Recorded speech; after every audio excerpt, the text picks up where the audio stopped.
Pada halaman ini Perkenalkan, dibahas Bapak pentingnya Asparta, saya regulasi Samuel dari akuntansi dan kelompok auditing, 3 AK52 regulasi R dibutuhkan mata agar kuliah Teori Akuntansi, laporan ingin keuangan dapat mempresentasikan dipercaya. chapter 3 dari mata kuliah Jawabannya, Teori Akuntansi, yaitu bab beberapa Applying Theory laporan to Accounting jangan Regulation, didahulukan dan yang proses dimana evaluasi kelompok keuangan kami itu terdiri dari dua merealisasi orang, yaitu saya sendiri penilaian dan Samuel dan regulasi teman regulasi. saya Sofia.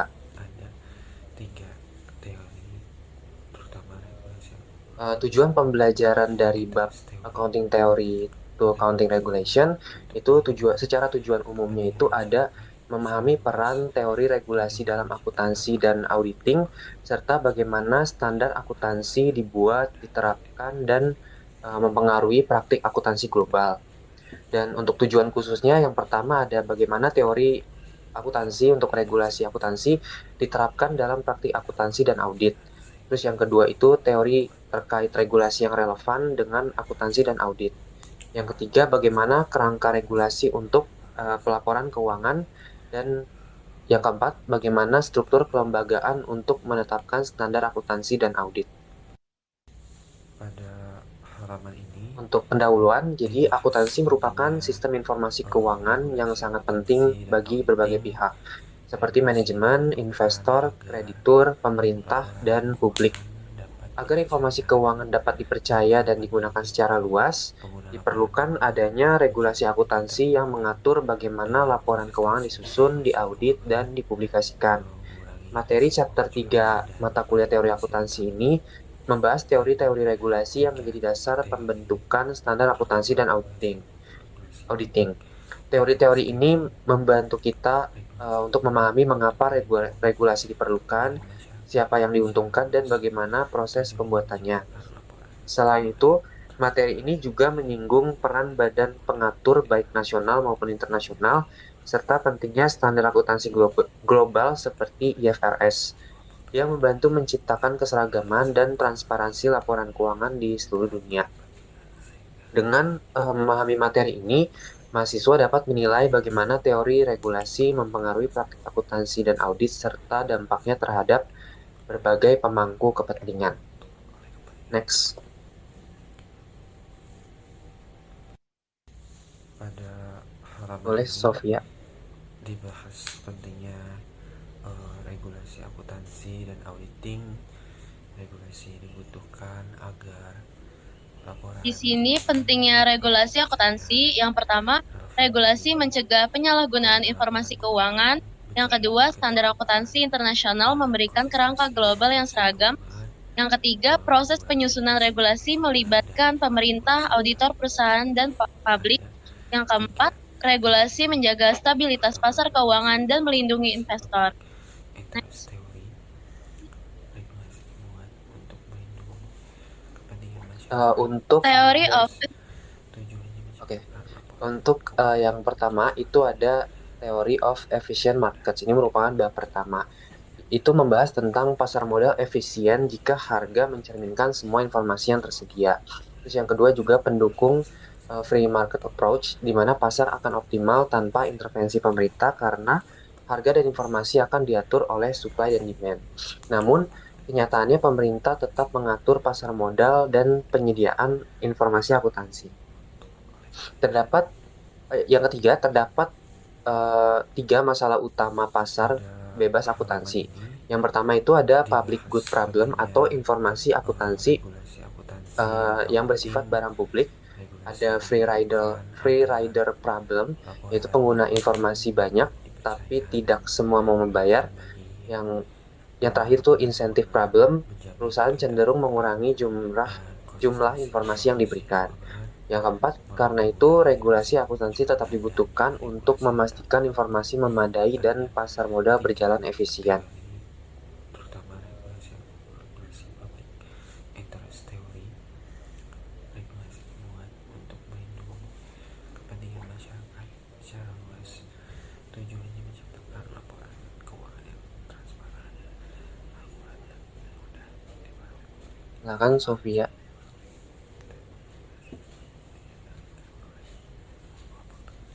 Nah, di sini ada agensi teori. Definisinya itu menjelaskan hubungan antara pemilik atau prinsipal dan manajer atau agen dalam mengelola perusahaan. Tujuannya untuk menyediakan informasi akuntansi untuk stewardship, menilai kinerja manajer. Decision making-nya membantu pengambilan keputusan. Pada halaman ini Masalah utama dibahas asimetri informasinya, manajer tahu lebih banyak daripada pemilik. regulasi dan auditing. Ketidakpastiannya itu Regulasi ex dibutuhkan ante agar sebelum keputusan diambil, ex post-nya itu setelah keputusan diambil. Peran standar akuntansi membantu mengurangi asimetri informasi dan memastikan alokasi sumber daya efisien. Free rider problemnya itu banyak pengguna informasi tidak membayar biaya penyediaan informasi. Permintaan informasi jadi berlebihan, standar overload. Kesimpulannya, standar akuntansi tetap dibutuhkan meskipun ada perusahaan yang memberi informasi secara sukarela. Next.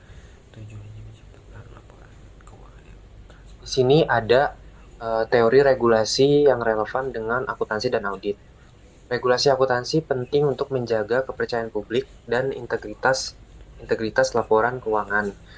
Ada 3 teori utama tentang regulasi, yaitu ada public interest theory, yaitu regulasi yang dibuat untuk melindungi kepentingan publik, dan ada capture theory, regulasi dapat dikuasai oleh kelompok tertentu yang berkepentingan, dan ada private interest theory, regulasi lebih dipengaruhi kepentingan pribadi atau Pada kelompok tertentu. halaman ini Teori-teori ini digunakan dibahas untuk pentingnya memahami motif di balik regulasi pembentukan akuntansi standar dan akuntansi. auditing. Regulasi dibutuhkan agar laporan keuangan dapat dipercaya dan relevan bagi Nah, di sini ada bagaimana sih teori regulasi diterapkan pada praktik akuntansi dan audit. Yang pertama itu penerapan teori kepentingan publik, membahas bagaimana peran regulasi atau pemerintah, lembaga standar akuntansi, dan auditor membantu melindungi kepentingan publik. Yang kedua ada penerapan teori penangkapan, menjelaskan bagaimana regulator bisa terperangkap oleh kelompok-kelompok tertentu. Misalnya perusahaan besar, asosiasi akuntan, atau investor institusional. Yang ketiga itu ada penerapan teori kepentingan pribadi. Berbeda dengan public interest theory, di sini regulasi dipandang didorong oleh kepentingan kelompok tertentu, bukan kepentingan publik. Yang keempat itu penerapan standar sebagai proses politik. Menjelaskan bahwa penetapan standar akuntansi bukan hanya proses teknis, tetapi juga proses politik. Next. Di sini kita akan membahas satu persatu yang berfokus pada penerapan teori kepentingan publik. Jadi inti dari teori kepentingan publik ini itu regulasi dibutuhkan karena mekanisme pasar gagal. Jadi pemerintah turun tangan demi kepentingan publik. Contoh nyatanya itu ada kasus Sarbanes-Oxley Act pada tahun 2022 di Amerika Serikat yang merupakan respon atas skandal Enron dan Arthur Andersen. Accounting Standard Review Board atau SRB dari Australia tahun 1984, maksudnya kasus keduanya itu akibat banyaknya perusahaan bangkrut meski audit true and fair. Alasan intervensi dari pemerintah itu karena ada asimetri informasi, manajemen dan akuntan tahu lebih banyak dibanding investor. Terus ada informasi akuntansi public good tanpa regulasi, kualitas informasi rendah. Tujuan mengembalikan kepercayaan investor dan memastikan pasar modal tetap sehat. Dan kritiknya teori ini mengabaikan fakta bahwa perusahaan sering melakukan voluntary disclosure untuk menjaga reputasi dan mengurangi kepastian. Jadi teori ini membahas bagaimana peran regulasi pemerintah atau lembaga standar akuntansi dan auditor untuk membantu melindungi kepentingan publik. Fokusnya pada penyediaan informasi akuntansi yang transparan, akurat, dan andal. Auditor dan akuntan diwajibkan mematuhi standar tertentu untuk melindungi pengguna laporan keuangan, relevan dalam konteks penyusunan standar akuntansi dan pengaturan praktik audit.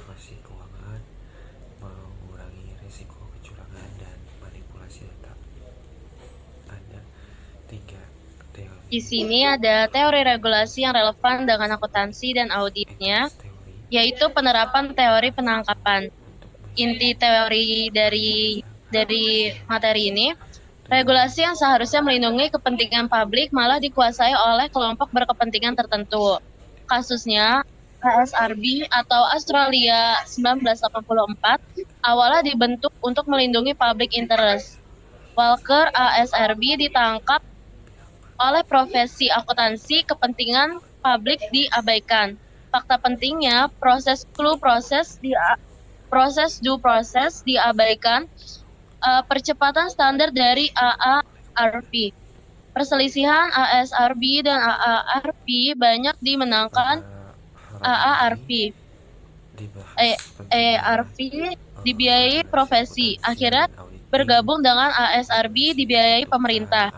Dari 23 standar, hanya satu yang bukan berasal dari profesi akuntansi.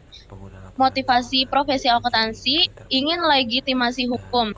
Standar akuntansi harus didukung undang-undang, tapi juga ingin tetap mengontrol proses penyusutan standar menangkap ASRB. Dampak internasionalnya, adopsi International Financial Reporting Standard atau IFRS membatasi ruang capture di Australia. Namun muncul isu baru potensi ISSB ditangkap oleh FASR karena dampak standar IFRS mengurangi US GAAP. Next. Jadi teori ini menjelaskan bagaimana regulator bisa dan tanda kutip terperangkap oleh kelompok-kelompok tertentu. Misalnya perusahaan besar, asosiasi akuntan, atau investor institusional. Dalam praktik akuntansi, hal ini dapat mempengaruhi standar akuntansi dan kebijakan audit, sehingga lebih menguntungkan pihak-pihak tertentu. Teori ini sering dikaitkan dengan lobby bisnis terhadap lembaga pembuat regulasi. Dibutuhkan agar laporan keuangan dapat dipercaya dan relevan bagi pengguna laporan keuangan, menjamin keterbukaan dan konsistensi informasi keuangan, mengurangi risiko kecurangan dan manipulasi data. Ada 3 teori, terutama regulasi public interest teori. Regulasi dibuat untuk melindungi kepentingan masyarakat secara luas.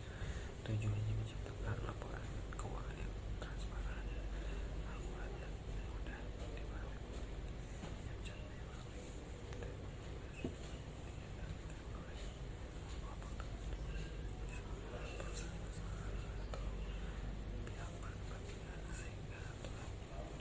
Ya.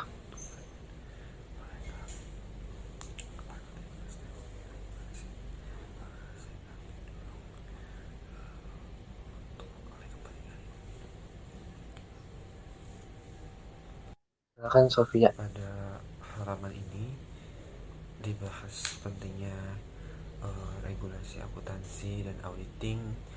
Regulasi dibutuhkan Penerapan teori kepentingan pribadi.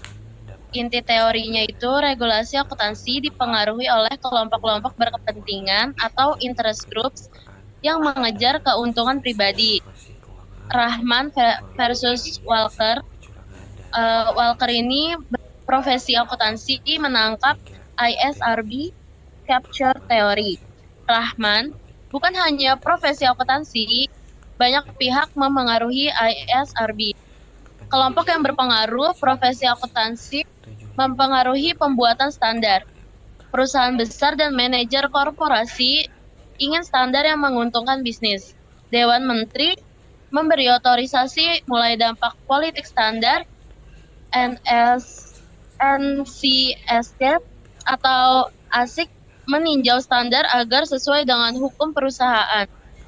Contoh pengaruh nyatanya, G100 atau kelompok perusahaan besar berhasil menekan profesi akuntansi menarik SIC 4 pada 1990-an. Klub 1, pemerintah restrukturisasi penyusunan standar demi kepentingan korporasi. Adopsi IFRS 2005 didorong oleh tekanan perusahaan dan pasar modal. Jadi Untuk application of private interest theory atau penerapan teori kepentingan pribadi ini berbeda dengan public interest theory yang sebelumnya. Di sini regulasi didorong oleh kepentingan kelompok tertentu, bukan kepentingan publik. Dalam praktik akuntansi dan audit, teori ini menjelaskan kenapa ada perbedaan antara perusahaan, investor, kreditor, pemerintah, dan auditor. Pihak-pihak dengan kepentingan kuat biasanya mempengaruhi regulasi agar menguntungkan diri mereka sendiri.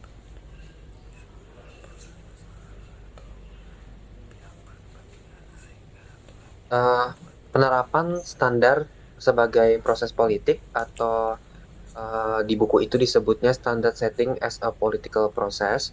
Itu penyusunan standar akuntansi adalah proses politik itu sendiri. Penyusunan standar itu mempengaruhi banyak kelompok kepentingan. Contohnya ada di Public Choice Theory dari buku Wedge dan Zimmerman. Proses politik adalah cara kelompok atau individu mengejar kepentingannya sendiri. Contoh konflik kepentingan itu perusahaan dengan utang tinggi itu suka standar yang meningkatkan laba. Bank besar itu akan menolak standar yang membuat risiko tampak lebih rendah karena bisa merusak citra publik. Peran pemerintah dan regulator. Pemerintah membentuk lembaga penyusun standar independen untuk menjaga kualitas standar dan mencegah dominasi satu pihak. Jadi secara overall, ini menjelaskan bahwa penetapan standar akuntansi bukan hanya proses teknis, tapi juga proses politik. Banyak kelompok berkepentingan atau stakeholder ikut campur dalam pembuatan standar. Misalnya ada yang tadi disebutkan, ada perusahaan besar, investor, auditor, regulator, atau pemerintah. Hasilnya, standar akuntansi seringkali merupakan kompromi antara dari berbagai pihak. Misalnya, IFRS dan PSAK di Indonesia sering melalui proses panjang karena harus mempertimbangkan kepentingan global dan lokal. Ini dibahas pentingnya regulasi akuntansi dan auditing. Regulasi dibutuhkan agar laporan keuangan dapat Nextnya ada aset berwujud. Penerapan IAS 38 aset tak berwujud di Australia memperlihatkan adanya dimensi politik dalam proses penerapan standar. IASB sempat menarik draft exposure-nya pada tahun 1992 karena tidak ada konsensus mengenai aset tak berwujud. Akibatnya, perusahaan-perusahaan Australia menggunakan beragam metode penilaian. Ketika IAS 38 diterbitkan atau 1998 direvisinya tahun 2004. Aturan ini menuntut metode akuntansi yang berbeda dengan praktik perusahaan di Australia, terutama terkait larangan pengakuan aset tak berwujud internal dan larangan revaluasi jika tidak ada pasar aktif. Hal ini memicu lobi perusahaan kepada IASB dan pemerintah untuk meminta keringanan. Namun pemerintah AASB ditolak oleh IASB. Kasus ini menegaskan keterbatasan IASB dalam mempengaruhi IASB serta menunjukkan sikap pemerintah Australia yang memilih tidak campur tangan. Dengan alasan pentingnya harmonisasi global, AASB tarik draft exposure tahun 1992. Belum ada konsensusnya. Perusahaan pakai metode valuasi IAS 38-nya 1998 revisi di tahun 2004. Aset internal tidak diketahui, aset tanpa pasar aktif tidak bisa revaluasi. Perusahaan melobi meminta keringanan. IASB menolak, AASB tidak berdaya. Next.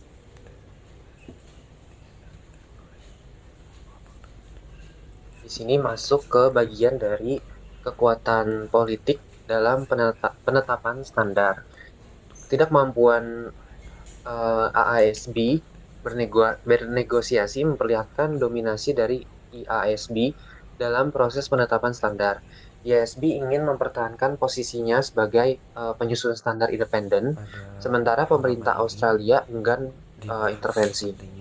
Pemindahan kewenangan penetapan standar ke IASB di London memberi legitimasi bagi pemerintah Australia untuk menekankan pentingnya daya saing global, konsistensi, dan transparansi pelaporan keuangan. IASB tidak mampu mempengaruhi IASB. IASB diposisikan sebagai badan independen yang kuat. Pemerintah Australia tidak intervensi meski ada desakan. Dan penetapan standar dipindahkan ke IASB demi harmonisasi global dan perbandingan internasional. Kepentingan masyarakat secara luas. Tujuannya menciptakan laporan keuangan yang transparan, akurat, dan mudah dipahami. Nah, di sini ada persyaratan hukum dalam laporan keuangan.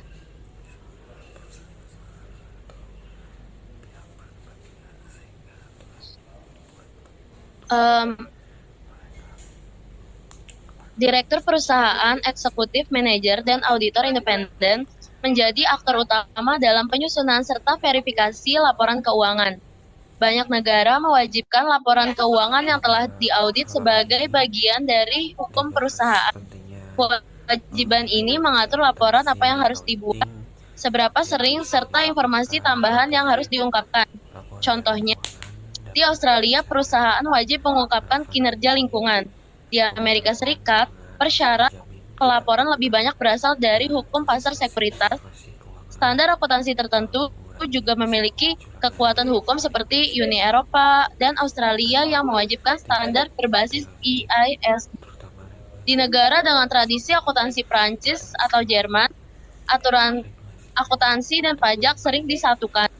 Kepatuhan dipantau melalui badan pemeriksa dan sistem peradilan yang dapat memberi sanksi.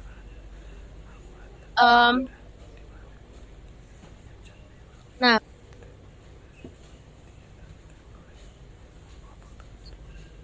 dari materi tersebut, peran para aktor dalam laporan keuangan, pertama mari kita lihat siapa saja yang terlibat dalam laporan keuangan, yaitu ada direktur perusahaan, eksekutif manajer, dan auditor independen. Direktur dan eksekutif bertanggung jawab atas penyusunan laporan keuangan. Manajernya memastikan laporan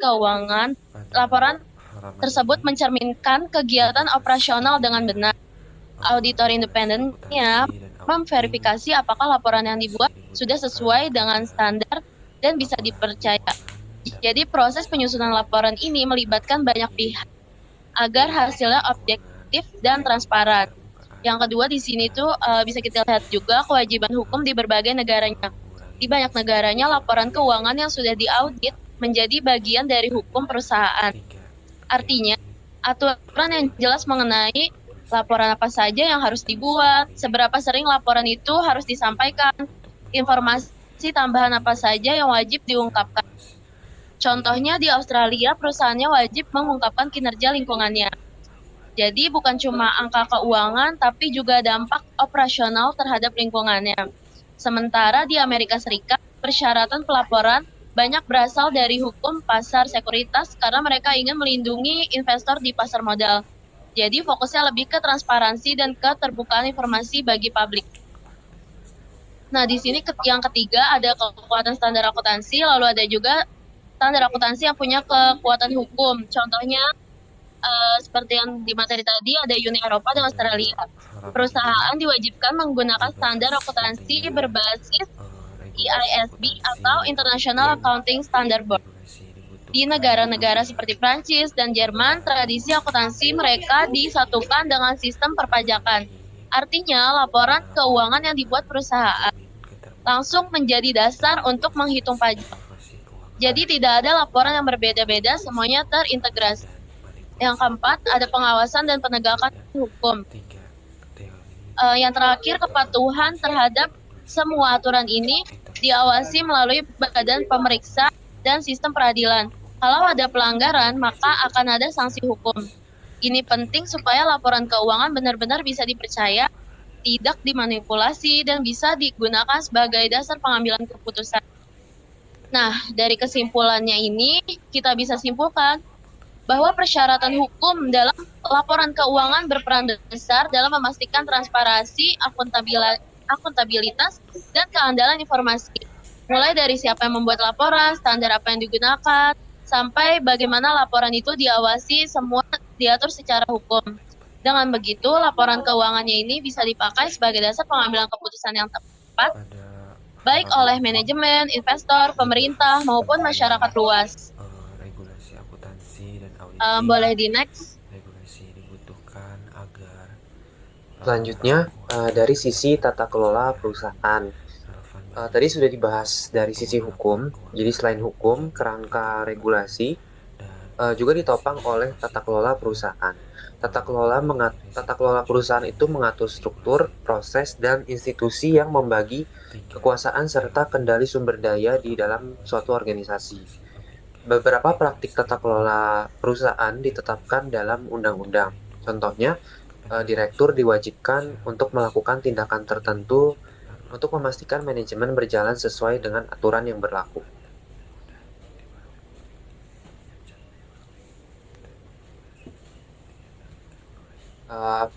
Di sini ada juga dari pembahasan auditor dan pengawasan. Di banyak negara, auditor memiliki fungsi penting dalam memberikan jaminan kualitas atas informasi yang disajikan perusahaan dalam laporan keuangannya. Profesi audit umumnya diatur dengan berbagai cara, mulai dari pembatasan keanggotaan hanya bagi mereka yang memiliki kualifikasi dan pengalaman tertentu, hingga kewajiban registrasi untuk berpraktik.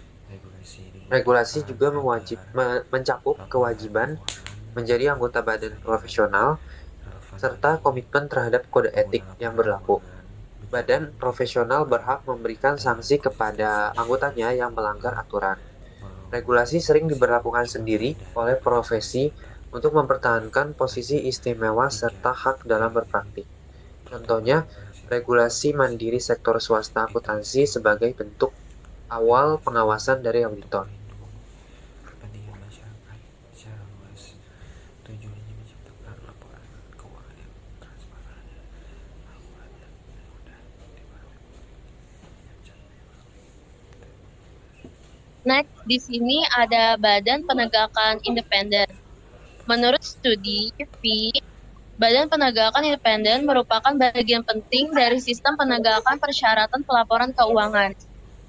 Perannya adalah mendorong kepatuhan terhadap undang-undang dan standar akuntansi. Badan ini menjadi perpanjangan dari pengawasan pelaporan sebagai elemen dasar dalam kerangka regulasi.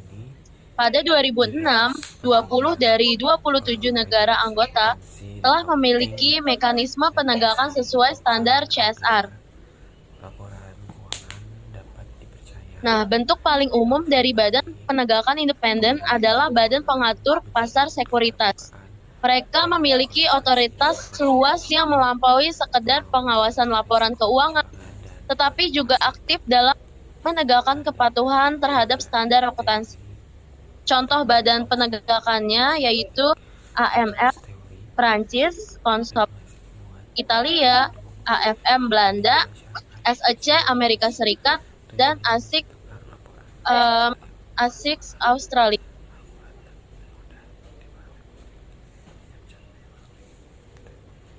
Selanjutnya,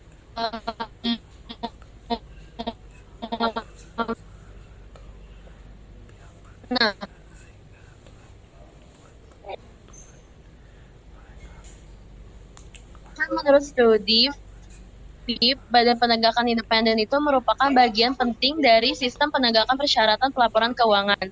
Sederhananya, lembaga ini itu bertugas mendorong kepatuhan terhadap undang-undang dan standar akuntansi. Jadi mereka bukan cuma memantau, tapi juga memberikan sanksi jika ada perusahaan atau auditor yang melanggar aturan. Fungsinya bisa kita anggap sebagai perpanjangan tangan dari regulator. Pengguna laporan keuangan menjamin keterbukaan dan konsistensi informasi keuangan, mengurangi risiko kecurangan dan manipulasi data. Ada 3 teori, terutama regulasi public interest teori. Regulasi dibuat untuk melindungi kepentingan masyarakat secara luas. Tujuannya menciptakan laporan keuangan yang transparan,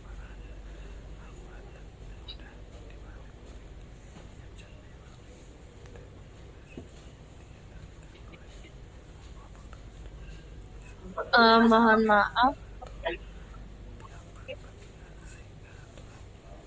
Ya, silakan dilanjutkan.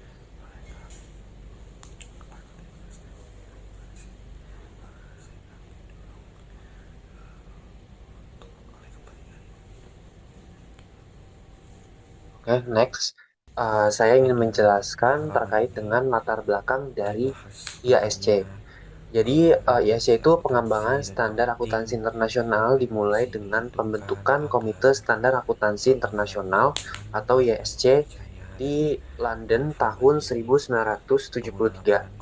Komite ini beranggotakan perwakilan dari 9 negara, yaitu Australia, Kanada, Prancis, Jepang, Meksiko, Belanda, Inggris, dan Irlandia, Amerika Serikat, serta Jerman Barat. Tujuannya adalah mengembangkan standar akuntansi sektor swasta untuk digunakan di seluruh dunia. IASC diadopsi di negara tanpa standar nasional, misalnya Papua Nugini dari Indonesia. IAS menjadi dasar pengembangan standar nasional di Singapura dan Hong Kong. IAS digunakan juga secara sukarela di laporan konsolidasi, misalnya di Swiss dan Jerman. Pada akhir 1980-an, IASC mulai memperbaiki kualitas IAS dan mengurangi pilihan kebijakan akuntansi. IAOSCO mendukung standar IASC yang direvisi pada tahun 2000, tetapi AS dapat mensyaratkan rekonsiliasi dengan US GAAP bagi perusahaan asing di bursa mereka. Dapat dipercaya dan relevan bagi pengguna laporan keuangan, menjamin keterbukaan dan konsistensi informasi keuangan, mengurangi risiko kecurangan. Dan saya ingin menjelaskan, tapi ada beberapa masalah yang dihadapi sebelum IASC. Itu ada koordinasi yang lemah, jadi banyak badan, PBB, dan LSM bekerja secara terpisah, jadi seringkali tumpang tindih. Terus kurangnya standar bersama, tidak ada panduan terpadu terkait bantuan kemanusiaan, hak penerima bantuan, dan akuntabilitas. Terus juga respons yang lambat dan tidak efisien. Terdapat keterlambatan distribusi bantuan, itu biasanya memperburuk penderitaan korban. Terus peran utama dari IASC itu pastinya menetapkan kebijakan kemanusiaan global dan standar seperti Principles of Humanitarian Action dan Transformative Agenda. Terus juga mengkoordinasikan tanggapan darurat besar melalui mekanisme cluster approach yang dibentuk pada tahun 2005, dan juga memastikan keterlibatan badan-badan PBB, misalnya WFP, UNICEF, dan WHO, Federasi Palang Merah dan Bulan Sabit Merah, serta LSM internasional besar. Dan dari sisi signifikansinya, IASC menjadi forum utama untuk berkoordinasi kemanusiaan global. Dengan keberadaannya, respons terhadap bencana alam dan krisis kompleks menjadi lebih cepat, terkoordinasi, dan berbasis prinsip kemanusiaan, ketidakberpihakan, netralitas, dan independensi operasional.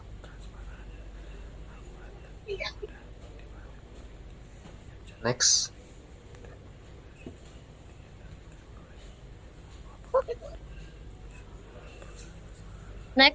Next di sini ada restrukturisasi menjadi IISB.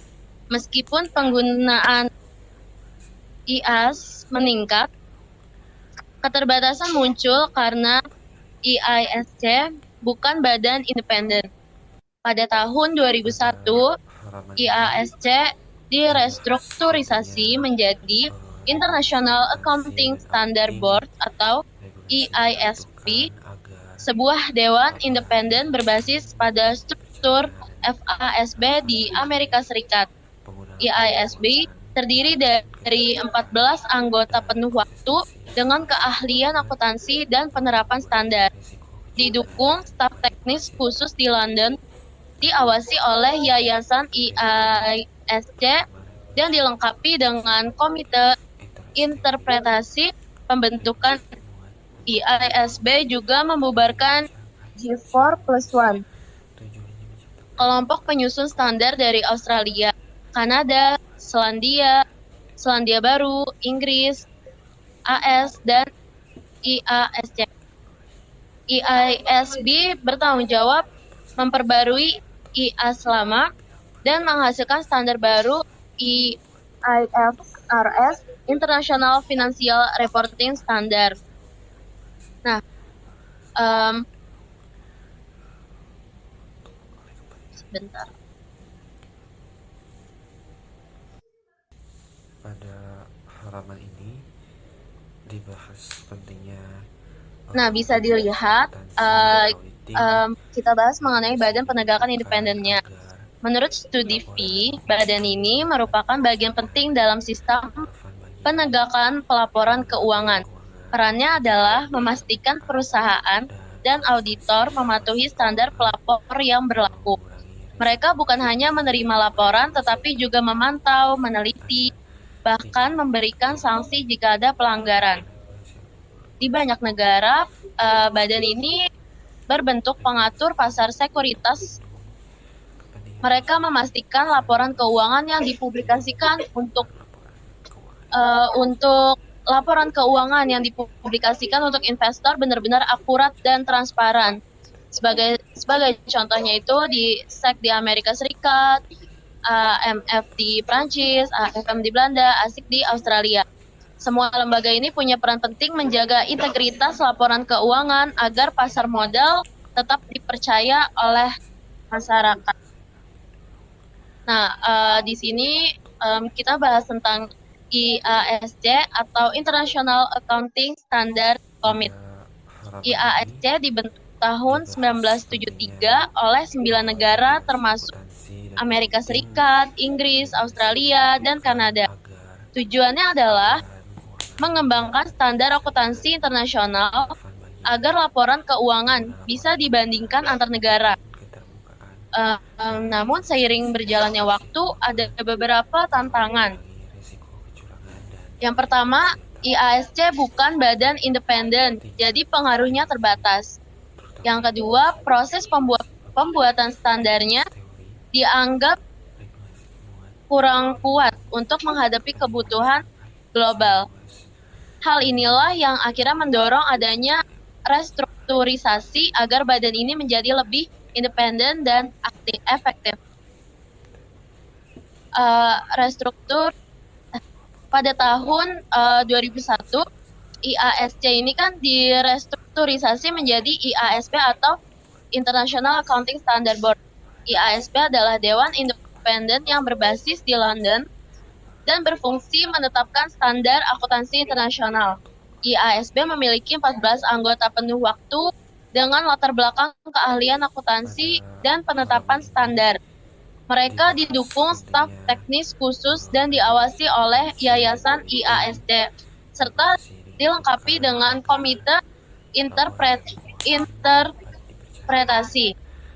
Selain itu juga, IASB juga membentuk kelompok G4+1 yang terdiri dari negara-negara seperti Australia, Kanada, Selandia Baru, Inggris, dan AS untuk bersama-sama menyusun standar.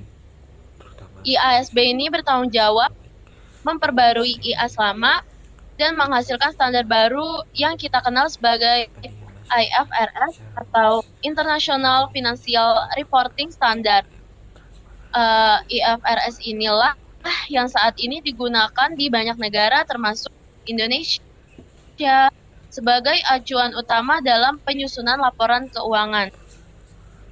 Nah, jadi bisa kita simpulin juga ini kalau Badan Penegakan Independen ini berperan menjadi kepatuhan dan integritas laporan keuangan. IASC awalnya dibentuk untuk membuat standar global, tapi karena keterbatasannya dilakukan restrukturisasi.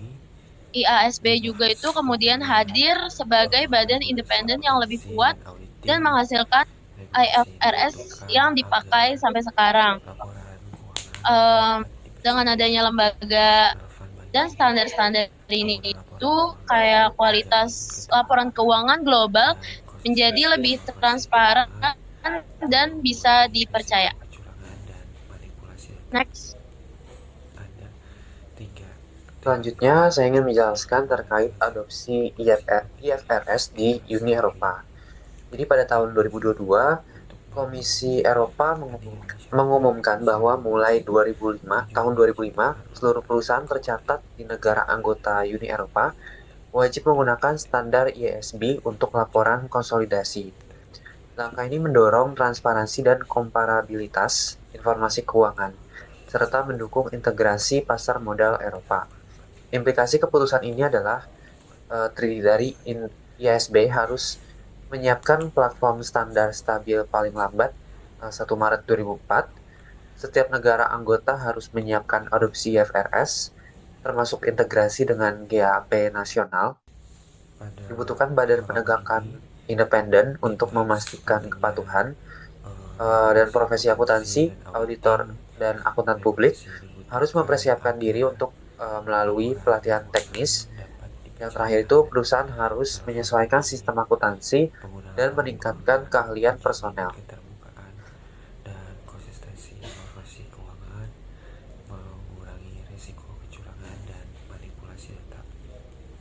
Program konvergensi IASB dan EFSB.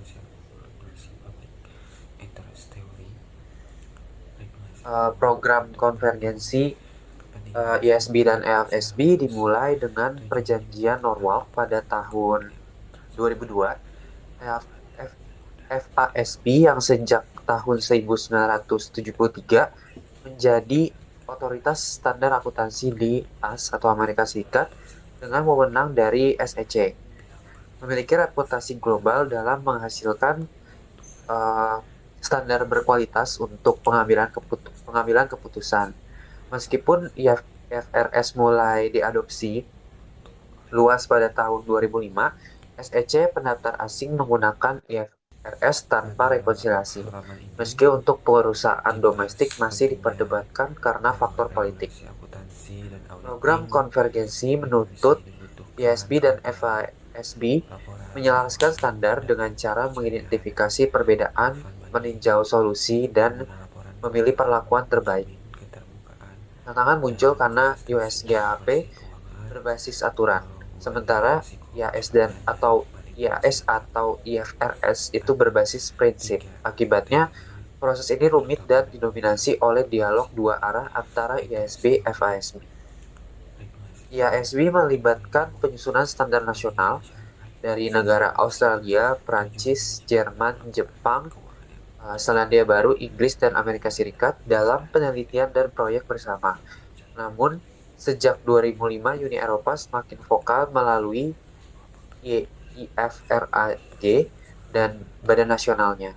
Bagi IASB, ia adalah penyusun standar global, tetapi bagi UE, IASB dipandang sebagai penyusun standar lokal yang mempengaruhi kepentingan regional. Karena standar memiliki konsekuensi ekonomi, proses konvergensi ini syarat dengan perdebatan politik dan regulasi.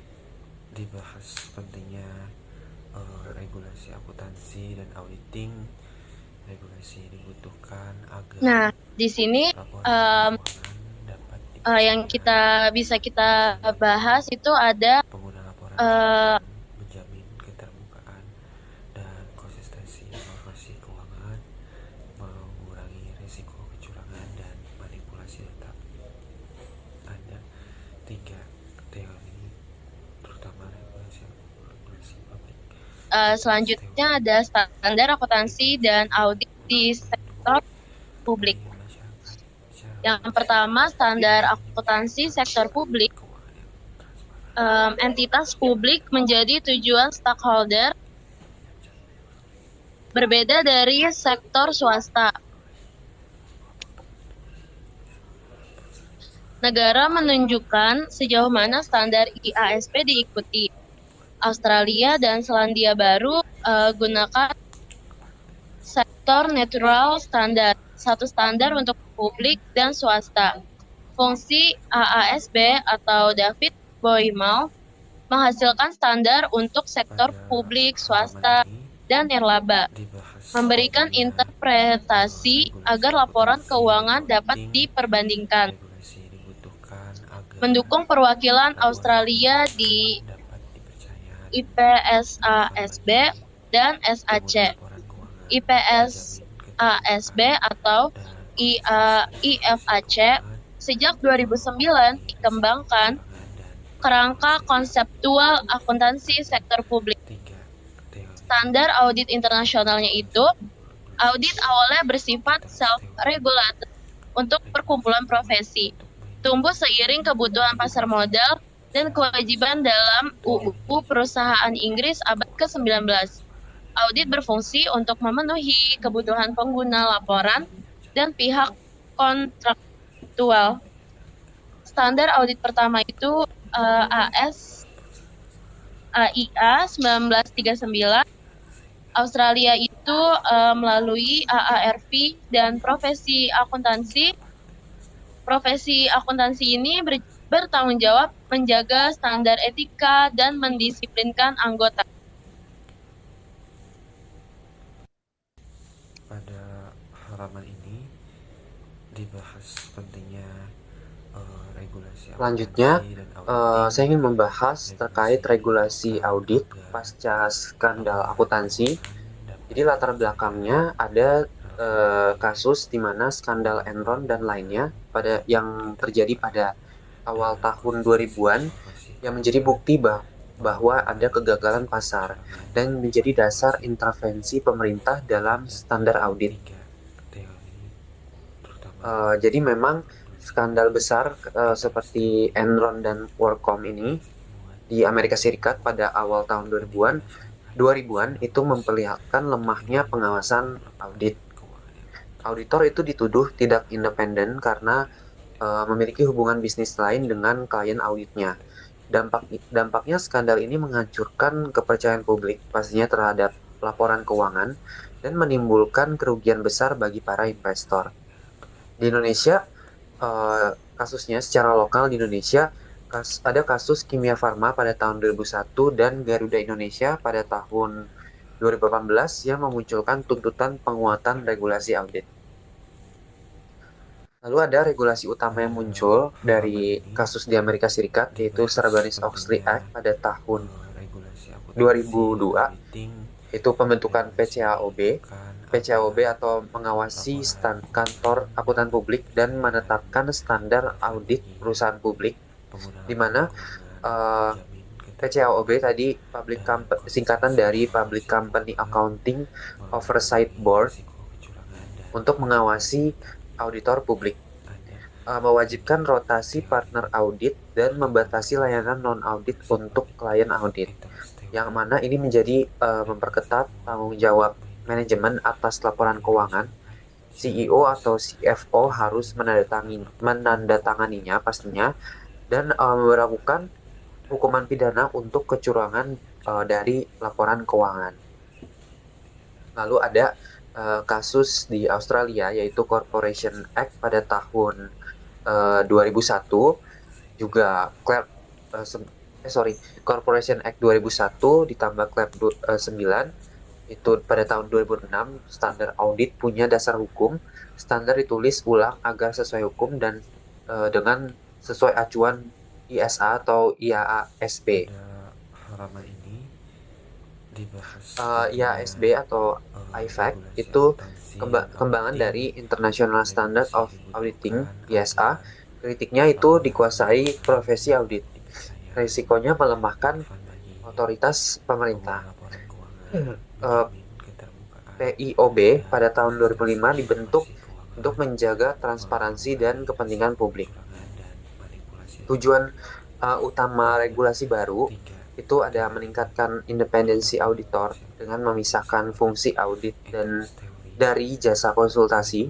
Terus ada melindungi kepentingan investor dan publik melalui transparansi yang lebih tinggi. Terus juga meningkatkan kualitas dan akuntabilitas audit melalui pengawasan pihak ketiga, misalnya PCAOB di AS dan OJK di Indonesia, contoh lokalnya, dan memulihkan kepercayaan terhadap pasar modal dan laporan keuangan.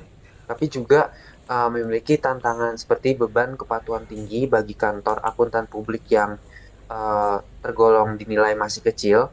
Terus juga ada risiko dari box ticking compliance atau kepatuhan formalitas tanpa meningkatkan kualitas audit yang memang Pada halaman ditetapkan. ini Terus ada dibahas pentingnya perlunya penyesuaian regulasi keberlanjutan akuntansi seiring dan munculnya auditing. model bisnis baru, Regulasi misalnya dibutuhkan agar perusahaan laporan berbasis teknologi dan dapat kripto. dipercaya dan Implikasinya, dipercayai. audit dan akuntansi Pengguna laporan berkualitas keuangan tinggi itu menjamin berkaitan keterbukaan dengan positifnya proses dengan tata kelola transparansi dan pengembangan keuangan, pasar, namun tidak mengurangi cukup risiko tanpa kecurangan perlindungan dan investor yang kuat. manipulasi data. Sehingga opini auditor emphasis of 3. matter Teori terbukti berdampak besar pasca krisis tahun 2007 sampai 2008.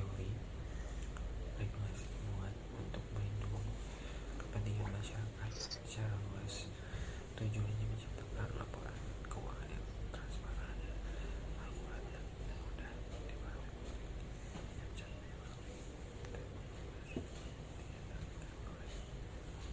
Silakan, Sofi. Nah, ringkasan materi teori regulasi dalam akuntansi dan auditnya itu, tujuan teorinya itu menjelaskan dan memprediksi praktik laporan keuangan dan audit. Teori ekonominya itu efisiensi pasar dan keagenan Dibahas peran pentingnya informasi dan insentif. regulasi akuntansi Teori dan auditing. regulasinya itu Regulasi kepentingan publik, dibutuhkan agar regulasi untuk mengatasi kegagalan pasar, lindungi masyarakat, tingkat efisiensi pasar, pengguna laporan keuangan menjamin keterbukaan tingkatkan efisiensi pasar modal. keuangan, Penangkapan atau capture teori, pihak yang diatur berusaha kendalikan regulator demi kepentingan sendiri. Kepentingan pribadinya itu pemerintah tidak netral, gunakan kekuasaan untuk tujuan politik dan kepentingan kelompok kuat korporasi. Nah, prakteknya ini tuh awalnya standar akuntansi diawasi sektor swasta, intervensi pemerintah sejak 1980-an. Penerapan standarnya itu proses politik atau ZEP. Contohnya itu adopsi IASB dan IAS 39 di Uni Eropa, tarik-menarik kepentingan politik dan budaya. Halaman ini dibahas pentingnya teori regulasi ini. dan auditing. Regulasi dibutuhkan agar Teori regulasi ini bertujuan untuk menjelaskan dan memprediksi laporan keuangan dan audit. Ada 3 teori utama yang menjelaskan kenapa regulasi itu muncul. Yang pertama itu kan kepentingan publik. Regulasi hadir untuk mengatasi kegagalan pasar, melindungi masyarakat, dan meningkatkan efisiensi pasar modal. Contohnya, jika perusahaan menyajikan laporan keuangan yang menyesatkan, investor akan dirugikan. Maka pemerintah atau badan regulator mengeluarkan aturan supaya informasi yang disajikan lebih andal. Penangkapan itu kan capture teori. Teori ini menjelaskan bahwa pihak yang diatur kadang justru berusaha mengendalikan regulator demi kepentingan mereka sendiri. Misalnya perusahaan besar bisa melobi agar aturan dibuat lebih menguntungkan mereka. Yang ketiga ini kepentingan pribadinya itu dalam teori ini pemerintah tidak netral politik atau melayani kepentingan kelompok tertentu yang berkuasa. Jadi regulasi bukan hanya soal melindungi masyarakat, tapi bisa juga digunakan untuk kepentingan strategis. Banyak diawasi oleh sektor swasta. Namun sejak 1980-an, intervensi pemerintah semakin besar. Hal ini terlihat dari bagaimana pemerintah ikut mengatur standar dan mengawasi proses audit. Penerapan standar juga merupakan proses politik. Menurut Zev, penyusunan standar akuntansi sering melibatkan tarik-menarik antara berbagai kepentingan regulator, perusahaan, investor, bahkan budaya dan nilai-nilai sosial. Contoh yang nyata dan IAS 30 dan perdebatan di Parlemen Eropa sebelum akhirnya disahkan. Nah, dari materi ini tuh kayak kesimpulannya itu regulasi dalam akuntansi dan audit itu bukan hanya sekedar aturan teknis, tetapi di baliknya ada teori, kepentingan, dan dinamika politik yang membentuk bagaimana standar itu dibuat dan diterapkan. Nah, dengan memahami teori ini tuh kita jadi lebih paham kenapa regulasi bisa berubah-ubah, kenapa kadang ada perdebatan panjang sebelum standar baru diterbitkan, dan bagaimana semua ini mempengaruhi laporan keuangan yang kita gunakan sehari-hari. Oke, next. Risiko kecurangan dan manipulasi data. Ada 3 teori terutama. Oke, untuk kita masuk ke bagian dari kerangka regulasi pelaporan keuangan. Faktor utamanya itu ada persyaratan hukum, yaitu kewajiban laporan keuangan, audit eksternal, dan penyerahan ke pemerintah. Tata kelola perusahaan berdasarkan hukum, misalnya arahan Uni Eropa. Best practice sektor swasta, misalnya kode tata kelola di Inggris dan Australia. Penegakan dan kepatuhan. Auditor eksternal adalah aktor utama yang mendorong kepatuhan.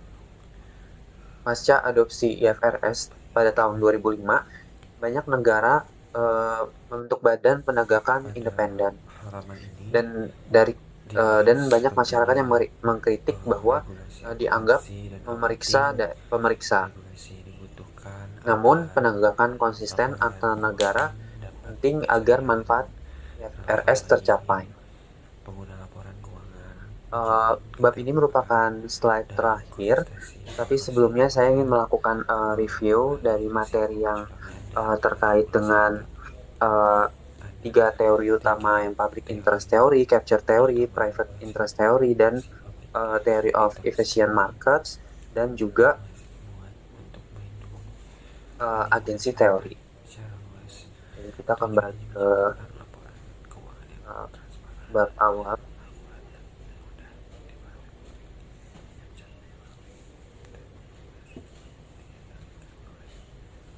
Di sini saya memiliki tambahan terkait dengan theory of efficient market.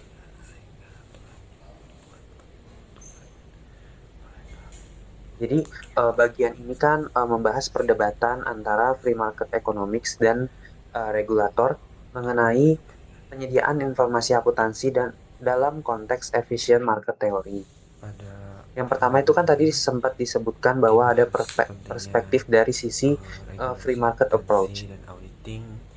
Ya, free market approach, di mana pendukung pasar bebas berpendapat bahwa mekanisme dari supply dan demand cukup untuk menentukan jenis, kualitas, dan harga informasi akuntansi. Contohnya, jika pengguna laporan keuangan menginginkan jenis informasi tertentu, penyedia atau dari perusahaan akan memberikan informasi itu dengan biaya tertentu juga, dan akan terjadi keseimbangan harga saat biaya informasi sebanding dengan manfaat yang diberikan atau didapatkan. Dalam teori ini, regulasi pemerintah dianggap tidak diperlukan. Terus juga untuk perspektif dari free market approach ini terdapat kritik. Meskipun teori pasar bebas menarik secara konsep, praktiknya tidak realistis karena informasi akuntansi adalah public good. Begitu informasi dirilis, siapapun bisa mengaksesnya, meskipun tidak membayar. Muncul free rider problem, analis keuangan, investor, dan pihak lain memanfaatkan informasi tanpa membayar biaya persediaannya. Akibatnya, perusahaan enggan memproduksi informasi lengkap karena insentifnya kecil. Tanpa regulasi, informasi akuntansi tersedia di pasar akan jauh lebih sedikit daripada yang dibutuhkan. Terus juga ada peran regulasi akuntansi. Regulasi diperlukan untuk memaksa perusahaan menyediakan informasi yang memadai dan transparan. Tanpa intervensi, perusahaan akan cenderung mengurangi informasi dan menjualnya dengan harga yang tinggi, sehingga hal itu akan merugikan publik. Mandatory reporting membantu memastikan ketersediaan informasi untuk semua pengguna informasi, menjaga efisiensi pasar modal, meningkatkan kepercayaan investor. Lalu untuk review terkait dengan agency teori, itu kan secara konsep dasar agency teori tadi kan membahas hubungan antara prinsipal dari pemilik atau si investor atau dari sisi orang yang menanam modal dengan agent manager, yaitu orang yang menjalankan perusahaan. Masalah muncul karena manajer punya informasi yang lebih banyak daripada pemilik, jadi terjadi asimetri informasi. Terus juga dari sisi kebutuhan informasi akuntansi, ada dua tujuan utama informasi akuntansi, yaitu ada stewardship atau akuntabilitas. Pemilik ingin tahu apakah manajer mengelola perusahaannya dengan baik. Lalu contohnya itu ada laporan laba rugi, terus juga laporan posisi keuangan. Terus yang kedua ada decision making atau pengambilan keputusan. Jadi investor dan kreditur butuh informasi untuk memutuskan apakah akan berinvestasi atau memberikan pinjaman ataupun bahkan menarik modalnya kembali. Lalu ada ketidakpastian dalam hal pengambilan keputusan yang tadi sempat disinggung, yaitu ex ante atau uncertainty atau ketidakpastian sebelum keputusan dibuat, misalnya kondisi pasar atau akibat dari kondisi pasar atau kemampuan si manajer itu sendiri. Terus juga expose uncertainty, ketidakpastian setelah keputusan diambil, yang bisa dikurangi dengan laporan akuntansi yang akurat. Terus juga dari sisi para standar akuntansi membantu mengurangi kesenjangan informasi antara pemilik dan manajer, membantu pemilik memahami kondisi perusahaan dan membuat keputusan yang lebih tepat. Tujuannya adalah efisiensi alokasi sumber daya dan pengelolaan risiko yang lebih baik. Terus juga untuk rangkuman dari yang terkait dengan teori regulasi yang relevan dengan akuntansi dan audit, itu kan ada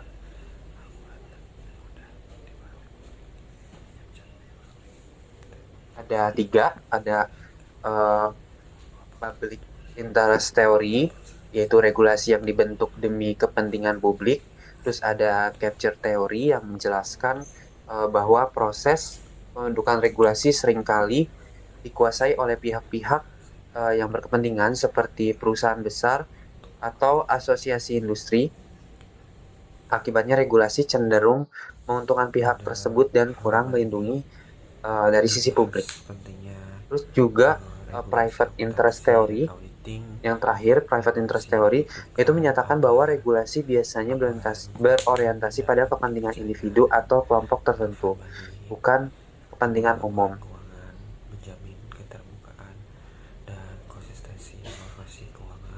Dan ini juga tadi ada 4 terkait dengan bagaimana teori regulasi diterapkan dalam praktik akuntansi dan audit. Itu ada penerapan teori kepentingan publik, penerapan teori penangkapan, penerapan teori kepentingan pribadi, dan yang terakhir penerapan standar sebagai proses politik.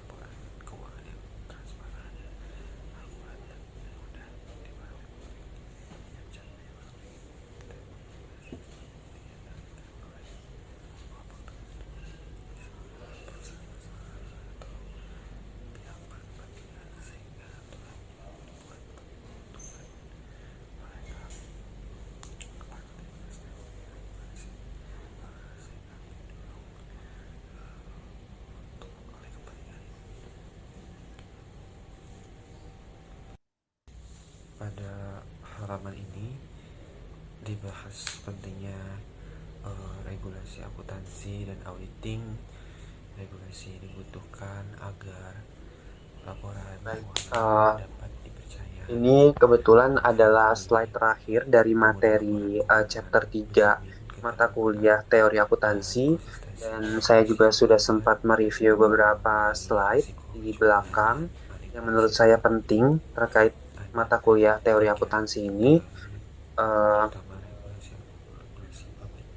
Karena materinya sudah sampai di sini untuk chapter 3, saya dan Sofia selaku dari kelompok 3 yang membahas chapter 3 ini,